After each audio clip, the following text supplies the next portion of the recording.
From dog tags to ownership, heroes take the lead. Stories of veterans building dreams with passion, drive, and speed. From service to success, we're here to inspire the quest. Dog tags to ownership, we're the best. Take the prize.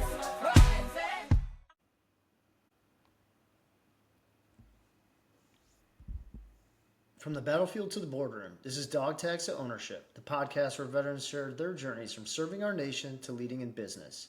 Hear inspiring stories of grit, growth, and the entrepreneurial spirit that drives those who've served to succeed. Tune in and take the first step towards... I'm going to redo that. Still hungover. From the battlefield to the boardroom, this is DogTags to Ownership, the podcast where veterans share their journeys from serving our nation to leading in business. Hear inspiring stories of grit, growth, and the entrepreneurial spirit that drives those who've served to succeed. Tune in and take the first step toward your own mission in entrepreneurship. Military One Percenters, welcome to DogTags to Ownership, where once a week we interview veterans who charted a path towards entrepreneurship. Here, our goals are to share resources, advice, and success stories about starting a business, discuss strategies for building financial independence, and creating your own path, and most importantly, build a community to support each other through the challenges of transitioning from service life to civilian ownership. Extremely excited to introduce our guest to the show, Chas Sampson. Chas is a U.S. Army veteran, an NFL agent, and the founder and CEO of 7 Principles, assisting veterans with navigating the entire VA claim process to maximize their VA compensation. Chas, welcome to the podcast, and thank you so much for joining us today to discuss your incredible journey. How are you? Thanks, Julie. Happy to be here. I'm doing well. Yeah. So just to get started, could you tell our listeners and followers a little bit about yourself and your military service? Yeah, I'm a pretty happy-go-lucky kind of a guy, avid learner, lifelong learner. Served in the Army for 5 years, deployed to Iraq. And yeah, I was stationed in Germany, stationed in Fort Lewis. I was 92 Foxtrot. And for those that don't speak Army MOSs, that's a fueler. So all of your bulk fuel operations, that's what I was doing while I was in. And I had a chance to serve in Germany. And then I had a chance to serve at Fort Lewis. And that's where I ETS'd at Fort Lewis. And yeah, it was an amazing time. One of the best investments I ever could have made. Can you just talk about why you decided to get out of the military and your transition process? Yeah, at the time, value of money. At the time, I was 24, and I understood that my skill set outside of just my primary MOS would make me significantly more money over time. My dad and my grandfather told me as a little boy, you got 50 working years as a man. And those 50 working years, it starts at 0. So the day you're born to 50, you have to make the best decisions that give you the best return on your time. And so at the time, the military, it was great occupation. I really enjoyed it. Enjoyed being around my fellow brothers and sisters. But the amount of time that went in from going to the field to going to deployments to just working the everyday life as a soldier, it just didn't equate financially for me as how much time I was putting in. And I also looked at the retirement system and how it would pay me when I would have retired at age now, actually 39. I would be retiring this year at 39. I knew that I can make more between that gap of ETSing and now than if I were to stay in, do 20 years and get out and make a retirement of X amount of dollars. And also at 39, I don't want to start another career neither. I want to be more on the downward slope. But for me, I have a number in my mind that I need every single year to live off of, live comfortably, and retirement and military service wasn't going to do that. So I had to make a transition. I was just curious, where your father and grandfather, where did that advice, I guess, stem from? Did they serve in the military? Did they work a 9 to 5? Were they entrepreneurs themselves? Yeah, great question. I'm the only person in my family to serve in the military outside of my uncle. Is also a very wealthy man himself, but my grandfather was county commissioner, so he served in public policy. So that was his angle. And my dad, he is an entrepreneur as well. His thing was, son, you get up, you work your ass off, and you earn what you keep. And if you feel as if your life is good at, $12 an hour, then do it. But if you need more, you need to figure it out early and stick to the plan. So I think their position, really, my grandfather, he was probably the more critical one because he had a lot more wealth than my dad. He'll amass more wealth than my dad has amassed. But I think for them, it was just a matter of one, keeping the Sampson name proper, but it also was coming from the standpoint of, hey, son, you got to work your behind off, and whatever you do to do that, make sure it's a good return on your time. And that always just stuck with me. But yeah, my grandfather was county commissioner, deeply involved in politics, real estate, stuff like that. And my dad was deeply involved in the church. We grew up a very strict, conservative Christian home. It was God, country, and football. So I think the church principles and just the principles of entrepreneurship, that also led that conversation. And I took from that, and my uncle also taught me some very similar things too. I just took all those things and it just made the man I am today. So, What inspired you or drove you to serve? And were you able to take advantage of any benefits that the Army offered, either TA or veteran type benefits? yeah, absolutely. Yeah. So I think for me, I grew up in Fayetteville, North Carolina. So I grew up around 82nd Airborne Division. So I had seen men and women jump out of airplanes for a long time. And I wanted to do those kind of things. I thought it was pretty cool. So I was in ROTC in high school. So I've always been like a straight and narrow kind of a kid. So I was in ROTC. My ROTC instructor, First Sergeant White, was an E8 in the Army. He came with his extra uniform. And I just always loved the principle of using kiwi and cold water to shine boots. I was really good at it. From that, I just picked up a better interest in just the military, in the Army specifically, because of where I lived at. And then I went to college, and as I was in college, I noticed that a lot of my colleagues were leaving, and they were getting jobs that were paying what their debt accrued to. And it just didn't make any sense to me that I amassed $40,000 in debt, and I get a job making $40,000. That's a zero sum. And that's gross. So I figured, I need to set myself apart from these guys that are doing what they're doing. I was playing football. I didn't really care football anymore. I got tired of that.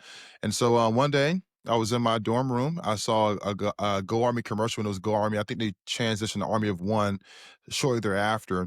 And it was guys rappelling from helicopters and jump out of planes. And they said $40,000 to join. I said, you know what? I think this might be the right move for me, because I get to differentiate myself as far as my resume of what I'm currently doing. I'm 19 years old. If I can do this now and do it while I'm young and make an investment from it from there and see the world and get paid to do it, I think this might be a better opportunity for me. So I initially signed up, raised my right hand to do 20 years. My mindset was I'm doing 20 years. And then as I got a little bit more seasoned, I figured that 20 years is not going to be a good investment for me. But that's what made me want to join. I saw the opportunity to make myself a little bit different. I always had a spirit of service. Just being grown up in the church, my parents were big into serving the community. Our community typically were soldiers. So we had soldiers that, and I'll tell you another thing, Matt, that was pretty funny. I have a few cars, and one of them is a red Corvette. It's the newer version of a Corvette. Our landlord was a E7, and he would come collect rent in a red Corvette. And I always liked, my parents, they didn't own their house when I was a kid. We rented. My parents have been lifelong renters, which is why I take a different approach on investing in real estate. I have a pretty decent portfolio, but I would see Mr. Ken Rody come to our home and collect money from my dad for rent. I never understood why my dad paid someone else to live somewhere. And so I asked my dad, he says, well, I pay him because he owned the house. I said, I thought we owned the house. And so I understood renting and owning. And I talked to Mr. Rody. I said, how did you do all this? You come over, you smell good, you look good, you got a red Corvette. I mean, you're like the guy that I want to be when I grow up, because you're a pretty cool guy. He was like, well, join the Army. So it's just all little small things that happen that said I need to join the Army or join the military, period. And yeah, that's what got me to. Is all these little small things happen over the course of my childhood, from seeing folks in our church that I would say 80% of the population served or had served or retired in some capacity. Our lead bishop, rest his soul, he passed away years ago. He was an old E9. I mean, those old sergeant majors that really probably punch you in the face if you do something wrong, versus now you do that, you might get fired and go to jail for it. But he was one of those kind of sergeant majors, and I just loved his leadership. He was a no-nonsense guy, straight to the point, execution kind of a guy. And I've watched him since I was 6 years old. And yeah, it was all those little examples in my life. Even guys that would, like John Smith, Brother Smitty, he was an E7 at the time. He was a former drill sergeant. He would teach me attention to detail about cleaning the sinks in the bathroom. So it's like little small things. But yeah, to answer your question, that was the biggest aha moment of, yeah, if I go to the Army and I actually do something different than what my friends are doing, when I'm 25 and 30, I'm gonna have a much different life, and it panned out well for me. Awesome. I know Julie's got questions. I'd I, ask a lot more about your Corvette and being a landlord, but well, that's what I was going to get to. So Matt used to have a Corvette. Him and our other buddy, they used to call themselves the Cox, the Corvettes of Clarksville, Tennessee, when we were at Fort Okay. Campbell's. So you guys got Okay. that in common. I think his was red too. But so when you were transitioning out of the military, did you know you wanted to get in entrepreneurship? And it like was the first thing you did was buy like start your real estate portfolio? And did you start that with your VA loan? Yeah. So no, I did not want to get an entrepreneurship. That's a few questions there. No, I did not want to get an entrepreneurship. That was not the goal. I worked in finance. So I was doing a lot of I was doing actually creative financing deals where I would find like Rolls Royces, Lambs, Ferraris, all types of high end vehicles. I find them in like Nevada, Southern California, and sell them in Oregon and Washington State, Montana, Idaho. That's where I was pretty much flipping them at. And so I started in car sales. I sucked at that. I wasn't a good car salesperson. So I got shipped to finance and insurance. I was more at my alley. I can explain the terms. I can work with the bank. That was more my personality. If you don't want the car, don't buy it. That's my philosophy, which doesn't work at a car dealership. So my boss was like, "Hey, you got you're a smart kid. You got a degree. Put you in finance." And so that worked well for me. And then I started having guys come that wanted cars that we didn't have in stock that we couldn't even find in Seattle, like very specific Rolls Royces and very specific Bentleys and stuff like that. And I was like, well, I probably know a guy. And so I had some connections in Southern California, and that extended into entrepreneurship because then I created a new line of business for the company. Um, Entrepreneurship didn't come until I got to the VA. I was a rater at the VA and making final decisions on veteran cases. And there was an issue across the country at the time. We had a lot of things going on. I think the most problematic thing we had going on at that time from a federal level was there was a wait list allegedly of veterans that were um, unfortunately no longer with us now in a specific hospital out in the West Coast of the country. That stemmed into people asking for a lot of understanding of the process, how claims work, how we as raters make decisions on the federal level. So I started helping law firms and NGOs with this problem, and then it just amassed to veterans asking for the help. And I never wanted to even get into the veteran business, but I couldn't tell veterans no. I have a lot of knowledge about the process. So to answer your question, yes, I did max out my benefits. Not initially when I got out, because when I got out first, it was more so about um, not having to wake up at 5 in the morning to go to PT. I'm not even gonna lie to you. It was that simple for me. I didn't want to wake up at early in the morning to do PT anymore. I was done with that. But I had more time to myself. And the amount of money I was making in the military part time, I was able to now focus on the same efforts full time and make significantly more money. So for me, I did use the benefits. I used tuition assistance while I was in the Army to get my degree or at least get some traction on it. I got out, used, I think it was post 9/11 GI Bill at the time. I used that all up. That got me my master's degree. You said that you got into like the helping the VA claims process. And when you did that, is that what basically led you to start and founding Seven Principles? Is because you couldn't tell veterans no. And so you just decided, hey, I'm going to start a business with that? That's correct. Yeah. So we started initially as a B2B offering. So we only worked with like law firms, non-government organizations, so NGOs, other 501c3s, consulting firms. And all I basically did, Julie, is take the medical record process and find money in the medical records. Yeah, that's where all the money's at for every veteran's claims in the medical records. So I found a way to either A, on a direct service relationship basis, find a condition that would be compensable to the veteran.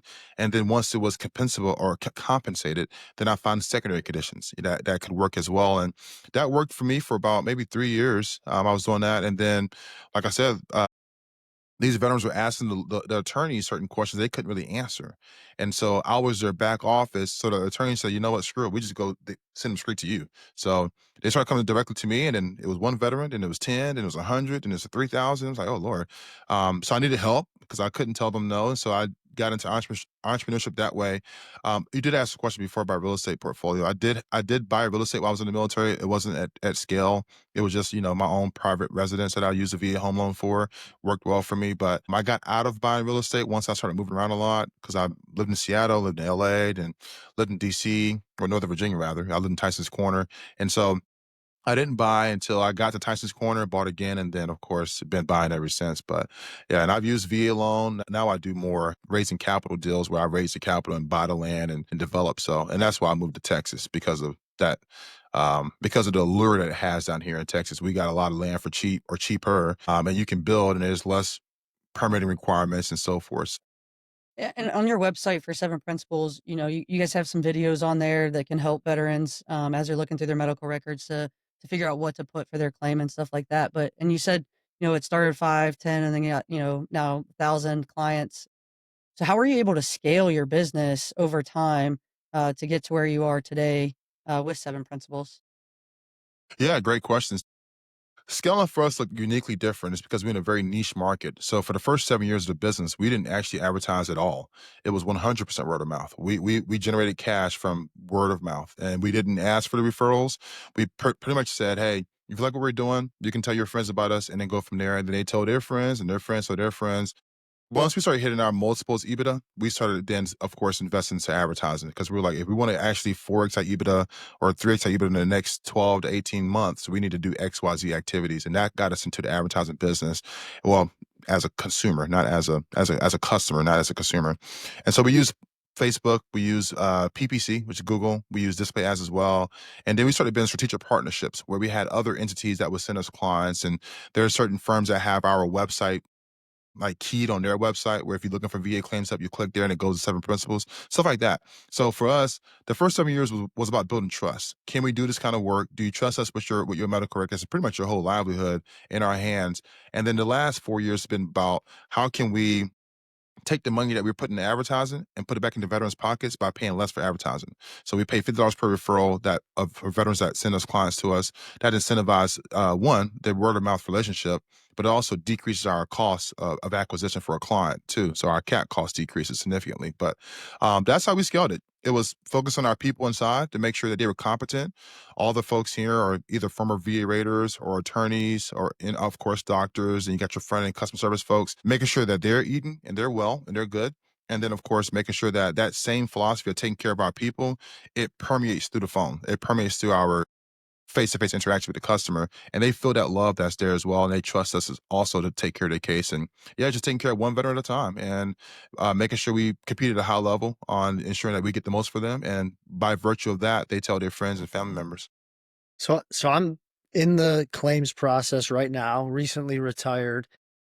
Do you think the VSOs are doing a better job than perhaps 5 or 10 years ago as far as finding those things or helping the service member find those things that you're talking about in the medical record for that initial compensation? Or do you think it's kind of stayed status quo and your services are required, just about for any veteran that wants to find additional compensation?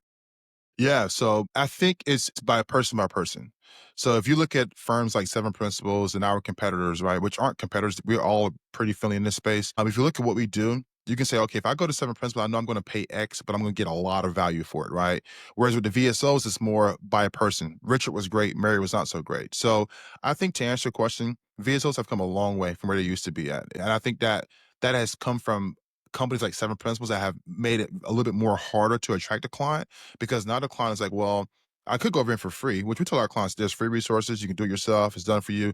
Make it your own choice, what you feel is best for your claim. And then we're going to support you either way. So you have certain clients that say, look, I'd rather pay for it, because if I'm paying for it, I know you're going to find the most money possible for me.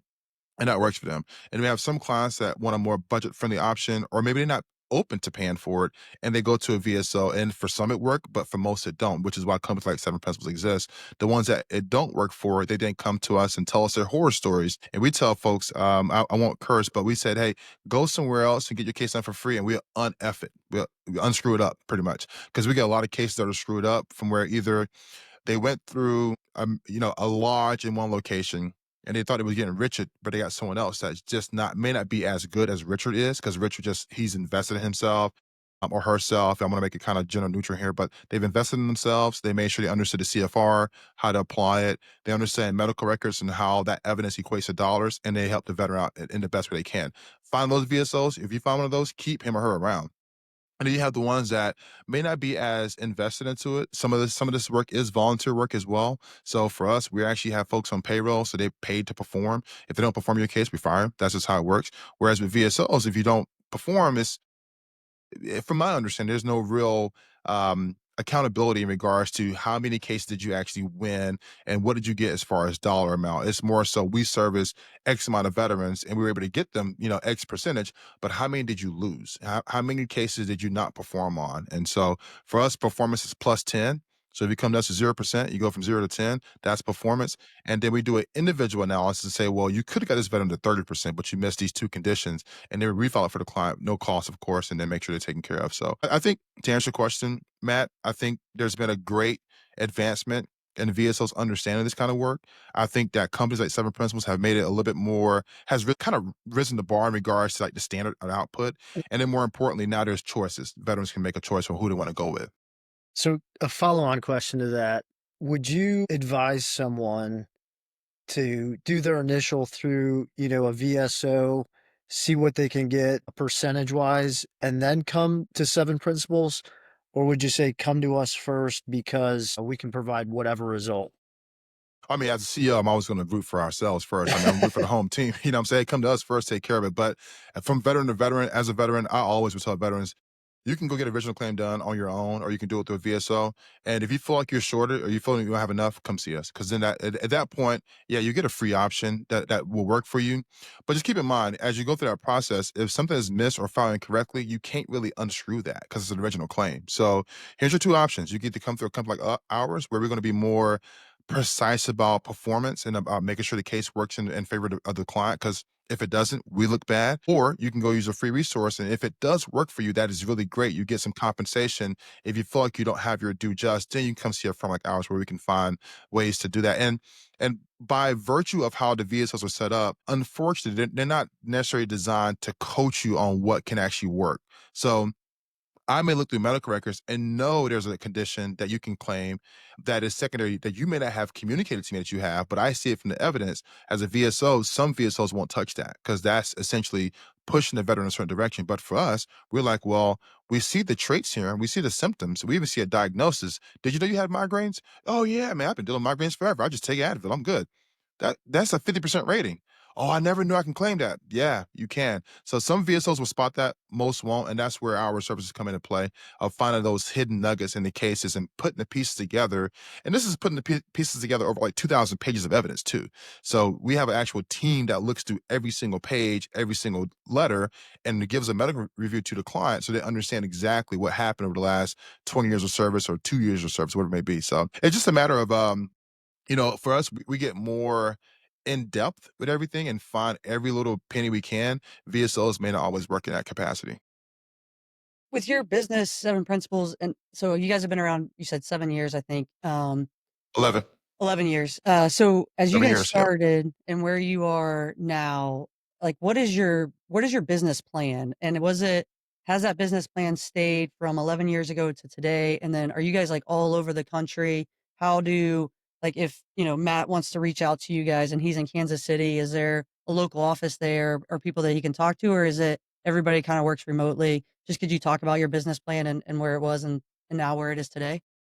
Yes, ma'am. Absolutely, Julie. So we've never had a plan. Nothing goes to plan. I am anti-business plan because it will not go to plan. Now we're all about operating agreements and how things work on a functional level. But as far as a plan, you write a business plan today. Once you actually start doing the work of the business, things start to change drastically from financials to marketing to how you're going to capture the market space, et cetera. So I'm anti-business plan. All about a thesis though. I write thesis every single quarter. We write a business thesis or a synopsis of what happened the last quarter, what we did wrong, and what we're going to do the next quarter. That has worked for me.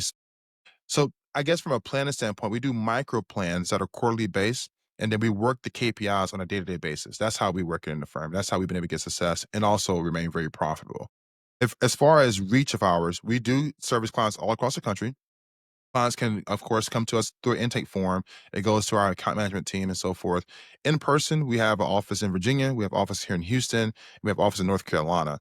We tend to we do appointment only. And the reason why is because when we run ads or something like that, there's a line around the building at all of our offices. It's really crazy how people want the services. So we prefer to have a remote aspect. That's where our clients or our employees are, they have a good work-life balance. We try to give them some leeway on having structure of their day. They get to, of course, annotate what their availability is on the calendar as well. And then we measure their productivity by how many things they do over the week. So it's not stuck to a 9 to 5 rhythm. And the essence of giving the employees a really good work-life balance, that comes at the cost of seeing people in person. So we rarely take appointments in person. 89% of my business is done through email, phone calls, and Zooms, and that's how I take care of folks across the country. And also, for us, there's a massive capex and putting buildings all across the country. It's so expensive to do that. So for us, we keep it pretty small. We focus on just interaction with the client through phone, email, and Zooms, and then from there, if they want to see us in person, then sure, set up an appointment, come to one of our offices in Houston or on the East Coast, and go from there. And you said 7 years, and then you really started accelerating, leveraging some advertising the last 4. So where are you at employee-wise? And I know you talked kind of brick and mortar, but where are you at employee-wise now with the growth? Yeah, so we have a small cohort on the W-2 side, and we have a larger cohort on the W-9 side. W-2, we're sitting at about 40 employees.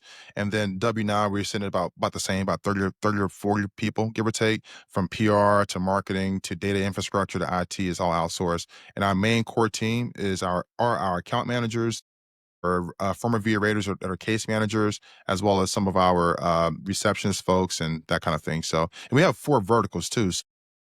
The main flagship program, which is the VA claims. Then we have the real estate side. We have a mortgage division, and we just developed this artificial intelligence app that drops 1st of November. So, and I think that's going to be really game changer. I'm really super stoked about that. We put a massive investment into artificial intelligence to really help veterans out, and the goal, of course, is for us long term.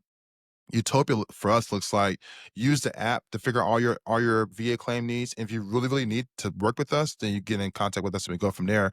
But most of the things can be answered through the app, and it's just being able to have the right questions answered so you understand how to navigate through your claims process. And the catch to that is the military side gets their resume built. It was 2 problems we were solving. As an employer, I get a lot of folks that are, former military that apply for jobs and their resumes are horrible. And so we pass up on what would be probably good candidates, but their resume doesn't speak to a good candidate. It speaks to someone that just barely put the thing together. And so we just decided to make this resume building application that takes your AFSC, SFSC, MOS, or rate, which are jobs across all military branches, and it builds a resume based on that experience. You can add experience before or after, because some folks come into the military with a career prior to, and some folks are actually, are post-military and they've been out for several years, like myself, that have built a resume for themselves. So we build that resume for them, and it's through an app, and they get download via PDF, and then they also can search like the VA stuff.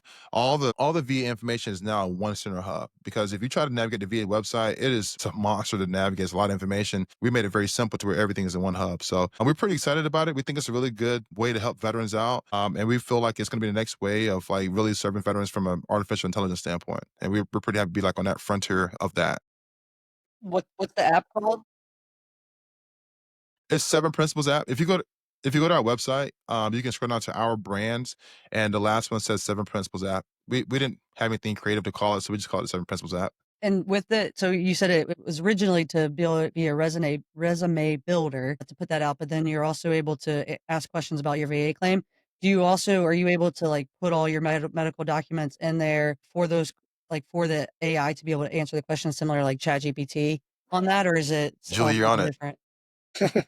That's release 2, because we wanted to kind of get the MVP out there and see if people like it. We don't have an idea whether the country's going to love it or not. They may say this is total crap, we don't like it. But if people love it, which we think that they will, then our next version is actually having the AI read the medical records and then point out the conditions you can claim and what the money looks like for you at that percentage rate. And then they can of course, get I forgot the form.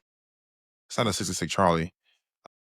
Basically, application for benefits. It will fill it out for you as well. You download it, you can email it off to the VA or fax it or however you want to do it, or go through e-benefits, that kind of thing. So that's our next version, as well as we're working on a partnership with Skill Syncer right now, which they're pretty great. We've been working with them for about the last 6 months or so on a partnership that actually takes the resume and grades it based on the ATS. And that's where the veterans, if you are a veteran and you're applying for a job as a software engineer at company A software engineer for company B may look at something totally different what they want from the engineer. You can match that and make sure your grade is up to par with what they're looking for. So you at least get the option for interview. And then once you get the interview, you slam that and get the job. That's the goal. Do you work with any like the transition assistance programs? With that, is like that's something that you guys are going to do to get that word of mouth out? Is what as military members are transitioning out, um, have like an advertisement there? Yep. So there'll be ads there, and we're gonna dump a lot of money into, of course, TV ads. TV ads, they convert so well for us. Obviously, it's a higher dollar amount. We don't care about the dollar amount that it costs us for the TV ads. We want the exposure. Transition programs, we probably have some VSOs that help us. VSOs themselves, like the actual organizations, may not sign on, but the individuals, they typically do. That's how we've built our relationship with VSOs now. It's guys, men, women that like what we do, and they're like, hey, this case is out of our jurisdiction. This is higher than what we would do, so we send it seven principals, things like that. So yes, we will look forward to promoting on basis, promote with transition services as well, and then of course your traditional advertising through social media as well as media buying. It's my turn now. Yeah, sorry. Yeah. We're gonna, I mean, Julie and I will just stay on here all day asking you questions, picking your brain. This has been great. So you described yourself as anti-business plan. So has the growth of your business, like the internal with expanding to like resumes and you said mortgages, has that just been fairly organic as people are coming in and saying, I need help with claims, but oh, by the way, do you do mortgages or do you help with resumes? Has it been Yep. organic? Organic. We literally gave the people what they want, what they asked for. So it started with a relationship with Veterans United, actually. They were in our office in Virginia Beach. If you look us up online, we had, I think it's 1000 Lynn Haven Parkway, or no, I'm sorry, it's 613 Lynn Haven Parkway. Right across the way on Lynn Haven Parkway is another Veterans United building. And we met two of their agents there, two of their loan officers at a golfing event. And they were like, hey, we love what some principals is doing, but we're trying to make sure our clients don't pay the funding fee, because the funding fee could be a deal breaker for a lot of veterans, depending on what kind of house you're buying and how capitalized you are. So, but if you get 10%, not only do you get an extra $140 per month, but you also get to avoid that 1%, or I think it's 2.3% funding fee. So we started as a relationship with Veterans United, and we were sending, basically they send us veterans to us that were not rated at 10%. We get them all 10% or more. That's pretty easy to get. They pay us the fee, then they go over there and close the deal. Well, what started happening is we started getting a lot of pushback from veterans that didn't like Veterans United anymore. They had their own sentiments. Some were great remarks, most were great, but there were some that were like, "Hey, we don't like, we don't want to leave Seven Principles and go to Veterans United. We want to like stay in the Seven Principles wheelhouse." And so I said, "Well, what would it take for me to start a branch?" Texas is one of those states where once you get your license, you can actually go straight into a branch operation and you can spread out across the country from there. So everything for me pointed to moving south. So I actually moved from Virginia Beach. I've been here for a year and a week now. I got here October of 2024, and I got here for a number of reasons, but mortgages was one of them. And I started the branch immediately since I got to Texas. But yeah, we started these other verticals mostly in part because I have an interest in them, but more importantly because veterans were asking for them, and we had other partnerships that we felt like if we got into the space, we can also be of value to the veteran as well. And we look at all loans, non-QM and QM. So that's what got me into the space. And I also buy real estate as well. So for me, I'm paying, outside of having the licensure, I'm paying 6 points on a deal for real estate, 3% to acquire the deal, another 3 points to exit the deal. I'm also paying let's say, another 6 points or so on the mortgage commissions as well. So I'm able to remove 12%, 1,200 basis points out of the deal for myself as well. So for me, it made sense to get a real estate license and then a mortgage license and just lend myself the money to buy the houses. And that's how we're buying houses at scale because we don't have that extra fee. So for me, it made sense. And then I started teaching veterans how to do this kind of thing. Because my house, I bought my house. You look it up. I buy my own house myself. I get paid to buy every house I've ever owned. I would never not buy real estate and not get paid to buy the real estate. And for me, the profit comes in as soon as I send the offer in. As soon as I make the buy and we close that deal, that's where profit is realized. It's not realized on the books until we exit. You get to get the gist there. But yeah, I teach the philosophy. If you're a veteran, probably a pretty smart guy or gal, you can go get a real estate license and sell yourself the house and go one more step and just get a mortgage license, even better. And you're really dangerous when you start operating a title company, because now you can actually do the escrow side of it too and not have to worry about the extra fees on title. So, but the fees on title aren't that massive. Some of that stuff is government related fees anyway, so you're not going to be able to avoid it. But the commissions, oh man, you can get around that stuff if you have a license. That's what got us into it. I can hear Julie's wheels turning in her mind, and she's probably gonna contact my wife after this and be like, Matt should go get his real estate license like yesterday, because that's always Absolutely. I tell folks, you're a dangerous person if you got a real estate license. You're even more dangerous person if you got a real estate and a mortgage license, because you always need some place to live. And as veterans, we have a small ecosystem. They want to understand how to get around some of these fees and how to not be taken advantage of. And most lenders, not most, but a lot of folks in the mortgage business don't understand VA deals. They understand ERLs because they're pretty straightforward, but they may not understand how to do a VA mortgage. So I teach folks how to put the mortgage package together, how to find the COE, how to find ways to make sure they get qualified, how to count the income for disability as part of the deal as well. VAs only require a back-end DTI fee, a DTI scale or calculator, excuse me. So I think DTI on the back end is like 43% for VA or something to that effect. That's a lot of DTI, man. So you can really make a deal work for a veteran at a higher price point that they're looking for that they actually can afford because they have to have ATP, ability to repay. But yeah, that's what I teach is how to make this work for the veteran, and for the veteran, for him or herself, how to get around the fees. And that's, of course, getting a license and so forth. So So how long have you had your real estate license now? I've had my real estate license for about 5 or 6 years, but Okay. less than a year here in Texas. 'Cause I just moved to Texas. So I moved here. I bought my house in October. I got my license in I think August or September because I was not coming to Texas without a license. I was going to sell myself the house, and that's what I did. Sold myself the house. And so yeah, so for Texas about a year, but it's unfortunate because I really would love to be a broker. I'm not a broker, but I funded another deal with another broker, and so I act as a broker. I'm like a managing partner, so I can get around those fees too. Because once you sell real estate, there's a fee to the broker. So I had to find a way to get around that, and that's a different conversation. That's more of a partnership, capital expense for me. So, Chaz, you are a very busy man with seven principals and your real estate and everything, and mortgage company. But not on top of that, seven principals, you're also a sports agent. And before we got on, you said you do a lot of philanthropic work in the Houston area with the Texans, and I'm assuming with veterans. So, can you just briefly touch on that a little bit and the work that you do for veterans in that aspect? Yeah, so we have a salute to service like most team have, and I try to be a spirit of influence in that regard. Honestly, I could do a lot more than what I am doing. Lately, what I've been doing is working with Texas Premier, which is basically a fundraising event, and it actually benefits girls in flag football. So I try to play my small role where I'm at with the veteran and military side, which I'll be honest with you, it's not as robust as it would be in like, let's say a DC area, let's say a count like San Diego area because there's a more military presence in those regions. Here, there's not much of a military presence, so it's not as robust as what I'm used to. I used to be a commander season ticket holder as well because living in DC, it's like go Commanders, right? So I lived there for a while. There's way more of an influx of understanding the military and being a part of that, even from my air shows that go across the stadium at FedEx Field. It's things like that that we lack here in Houston. It's because we don't have a big military presence, and that's just the nature of just geographical location. So what I try to do is at least be a spirit of influence and try to educate that the NFL population in Houston of the military and veteran experience. It gets well received. I give some money. I'm not even gonna lie to you. I just give money, to be frank with you. I give some money, I donate, and hopefully it goes to the right family. Hopefully it helps the right person. More so lately, the Texans have been focused from a philanthropic standpoint on girls flag football. So I'm also a flag football coach for the girls team. It's called Lady Texans here. My daughter, she plays running back and receiver. She's really nice. You should check her out sometime. But yeah, so that's where my focus has been. On the NFL side, being a sports agent, I'll tell you something really, really funny. That'll probably make you think about something here. The transition between military veterans and NFL veterans are exactly the same. Exactly the same. Their livelihoods as serving in the military and their livelihoods of actually playing football also is very much the same. And the transition, trying to get benefits, trying to understand where your money's going and where it went and how to get more of it, they have the same struggles. Only difference is the contract value.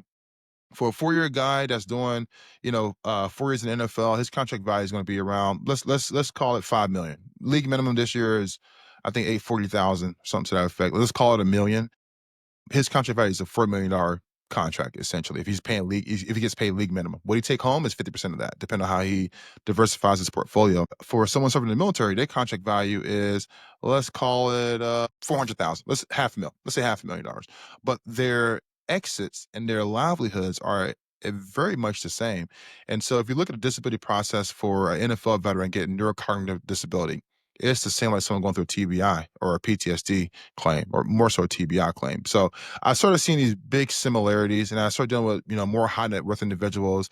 We started a fund. I started raising capital for it and that kind of thing because I want to scale and build apartment complexes. Like that's what I want to do when I get older, when I'm a bigger kid. I started doing that, and I started noticing a lot of NFL guys were very interested in being a part of it, and they were like happy to give me money. Like, and it was like almost like, "Can I just see your money right now?" I'm like, "Whoa, whoa, whoa. You didn't even check out our PPM, our operating agreement, what we have going on. Like, you want to make sure we're legit before you just wire me a bunch of cash." And so that got me interested in learning more about how to help these players, and then that led me down a rabbit hole of becoming an agent. And it actually was, I forgot his name, but he's the director of scouting for the Commanders. I think he's now with the Jets now. I keep track of him on Twitter from time to time. But he actually the one that encouraged me to become a sports agent. He's like, hey, I said, well, how can I get involved more with the NFL? I'm just thinking, like, kind of spitballing here. How can I get more involved? You got the guys that are going to make you cash. Like, those guys are a dime a dozen. Everybody wants to make a player some more money or give them an investment or whatever. They always want to give me your money, right? But how can I actually offer value that has meaning, but also as a CEO, I'm not just out here volunteering my whole entire schedule to you too. And he says, maybe you should check out working in player personnel. I'm like, well, that's not enough money for me because I'm already making pretty decent revenue. I'm not going to go work at a 9 to 5 to make 100K. This doesn't work for me. And he says, well, think about being a sports agent. And I was all right, whatever. And so we kind of brushed it off. And then one day, Damian Knight, who's not my partner, he's a Marine veteran. He posted in a veteran resource group, I'm not an NFL agent. If you need anything, reach out to me. And I said, how did he do that? That's pretty cool. Reached out to him. Hey, can you mentor me? He's like, yeah, for sure, bro. Like, you're the CEO of Southern Principal. I love what the work you guys are doing. Like, yeah, I met you anytime. And then I said, okay, great. So let me go actually, like, how do I ask him questions? Like, what questions do I ask if I'm his mentee? What do I ask him? So I went and looked up how to become an NFL agent. And I was like, I'm actually qualified. Outside of just paying a fee, I'm actually qualified to be an agent. Went on the process, and the first year I failed the exam. The exam is brutal. I failed the exam the first year. You only get 2 attempts before they ban you for 5 years. So the pressure was on this year. So I passed it this year, and now I'm an agent. That's what got me into it, just seeing the similarity between what I was already doing for military veterans with NFL, with guys that are going through the NFL. And I get guys that are in the military, like Matt, he has 14 doors. He's probably thinking, okay, how do I get the next 14? I got this house that's performing, this house not performing. How do I put this portfolio together and maybe leverage against it to buy an apartment complex, right? Like, how do you do those things, right? Where do you find the money for these kind of things? Like, these aren't just general. I'm gonna walk into, I want to say Wachovia. I'm not about to walk in BB&T or Bank of America and ask for a loan to do this. It's a little bit more effort to it as well. So, um, that's what got me down the rabbit hole, and it led me to the NFL. And I played football too, so it wasn't like it was unfamiliar to me. It's familiar territory. I just wasn't involved on the business side because I had, since stopped playing. I'm gonna have to pick your brain on it because when I went to college, my bachelor's is in sports management, and I always said I was gonna be a sports agent. And I joined the army so I could pay for law school to become a sports agent, and then I never went to law school. So it's always been a dream of mine at some point, maybe to still become a sports agent to help out female athletes, same way that you are for male athletes, because I played soccer in college. So I think that's awesome what you're doing. Thank you. Yeah, I mean, female representation is so underrated, so under. It's not really there. What I'm saying is women to women. I have a daughter. I have 2 daughters actually, but my youngest, she's a track star. She's planning to go to LSU. She's in 8th grade, and she runs the 100-meter hurdles and so forth. So I'm dealing with agents all the time that see her perform at these track meets. We went to JOs this past year, and so I'm dealing with these other agents as well, and they're talking about how they would represent my daughter and how they can get her NIL deals and stuff like that. And I'm like, well, I could do the same thing too, but I'm looking at the population, and it's mostly men, and this is for track and field, soccer, as well as WNBA. It's mostly men. And I thought to myself, why aren't there more women involved in this business? Where if I'm a woman, I want to. I don't know if I feel so comfortable talking to this man about my personal problems I have going on.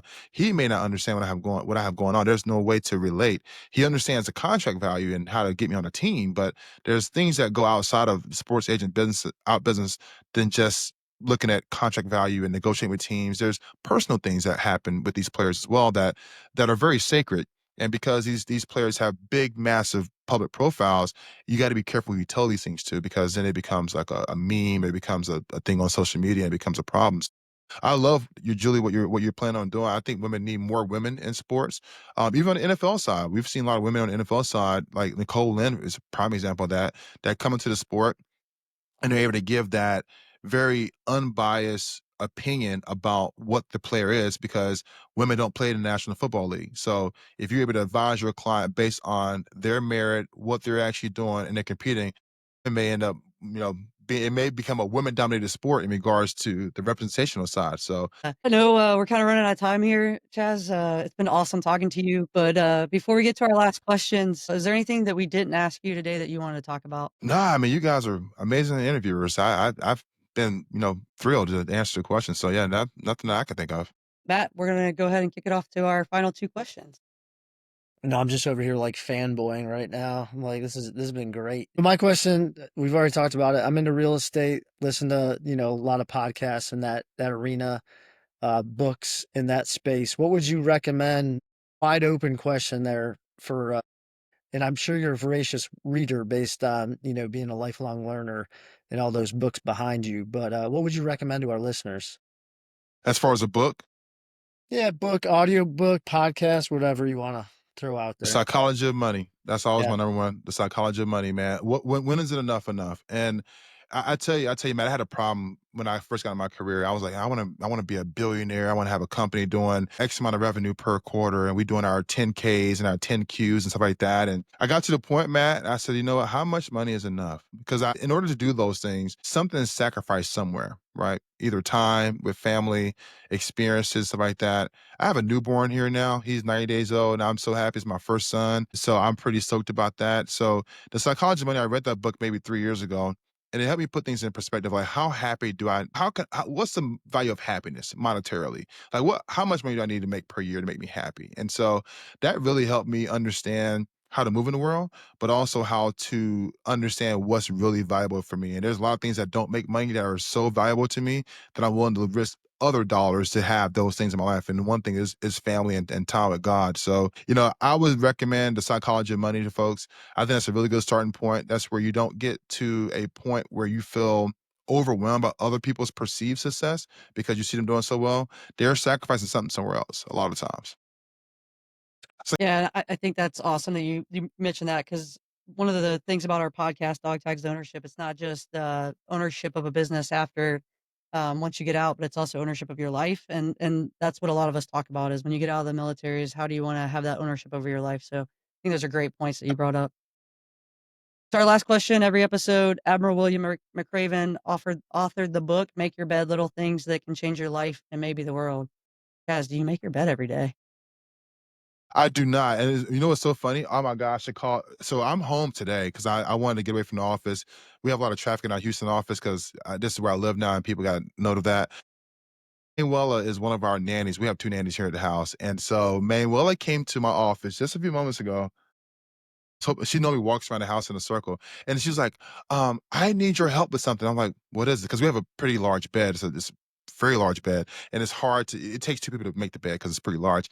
And she says, I need your help with something. I said, what do you need help with? I'm in the middle of like reading over a PPM. I'm doing this offering for a fund. And she said, I need your help to pull the fitted sheet on the bed so you can make your bed up. And I was like, oh my God. So no, I don't make my bed. I know I'm evil for that. I don't make my bed. And so a lot of entrepreneurs have this thing like make up your bed and do one thing in the morning, get up at 4:30. I don't do none of those things. I get 7 hours of sleep every single night. So if I go to bed at 2 in the morning, I'm waking up at 9. So I get +7. It's always +7. So I get 7 hours of sleep every single night. I do not make my bed. I think the last time I made my bed was probably because I had who knows? It was probably something happening where I was just, oh, I'm gonna make my bed today. But I rarely make my bed, unfortunately. And now the nanny is like on my behind about it because she's Manuela is like 74. I mean, she's a really good mentor to me too. Like she teaches our family Spanish. Here in Houston, you gotta learn, it's like a second language. You gotta learn Spanish. Like English is second and Spanish is first, it feels like. But yeah, she gets on me every morning. Like, did you make your bed? I'm like, no, I'm not gonna make it. She's like, well, come help me make it with you. I'm like, oh my God. So I hate making my bed. But when I was a kid, my parents used to whoop my behind for not making my bed. But I think as I got older, I just like, I don't want to do it no more. I'm gonna get back in it anyways in like 12 hours from now. So I mean, That is amazing. I was kind of hoping you were going to say you don't because there's too many other things you're doing. It's been an extreme pleasure, if you can absolutely. tell. I think this is going to be one of our best episodes. I'm just going to throw that out there. It's Well, been thank you. an easy interview. And I know we definitely want to have you back on because, again, I think Julie and I could go for a few more hours. But I know she's got a kid at the neighbor's house, and I probably got to pick up a kid from daycare. So, but it's been a pleasure. Thanks so much for Likewise, spending time Matt. with us. Likewise, Yeah. Julie. Absolutely. It's been certainly a pleasure. Whenever you want me on, let me know. I'm more than happy to come on and offer value. Military One Percenters, whether you're brainstorming your first business idea, already running a company, or just curious about where to start, Dog Tags the Ownership is the place for you.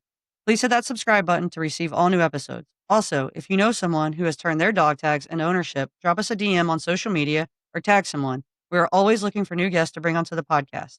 And as always, Military One Percenters, thank you for your service. Let's continue this journey and working together to write our next chapter. Until next week, keep pushing to turn those dog tags into ownership. From dog tags to ownership, heroes take the lead. Stories of veterans building trains with passion, drive, and speed. From service to success, we're here to inspire the quest. Dog tags to ownership, we're the best.